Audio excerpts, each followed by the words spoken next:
We know a lot of you have questions about the governor's big announcement and how it relates to COVID cases in Texas. Joining us live now is Dr. James McDeavitt of the Baylor College of Medicine. Dr. McDeavitt, how do you think this will impact COVID numbers here in Texas? Well, let's start with what won't get a lot of press in the governor's announcement, and that's the importance of personal responsibility. So he did not say that masking and distancing is not important. He said it's a personal choice. So I would encourage everyone. I'll wear a mask. My family will wear a mask. I think Baylor College of Medicine will continue to mask protect our employees and faculty and students and patients. But the risk is pulling out that third leg of the stool. We got three legs of the stool: people that are immune because they're infected, because they're vaccinated, and because we're masking and distancing. When do you pull out that third leg? If you pull it out too late, we're extending economic harm. If you pull it out too early, we'll surge again. And I think we'll know in the next couple of weeks whether we made the right decision or not.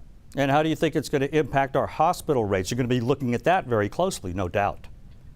Well, yes, very closely. And that's been the big problem in the previous surges. And we don't really know, to be honest, because a number of people in nursing homes have been vaccinated. So they're less likely to get severe illness. A lot of the older people in the community have been vaccinated. So that should help to mitigate the hospitalizations. But we are still about 3 times the hospital burden of COVID today that we were in September. So we really haven't come down to what I would call low levels just yet. So I think it's probably just a tad early to think about eliminating the mask ban.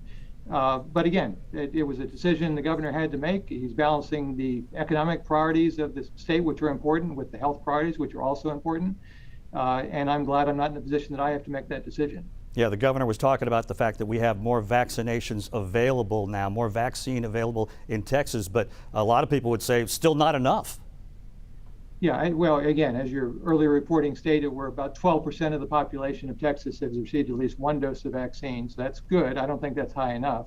Our numbers are still relatively high, and I'd like to see them low and stabilized.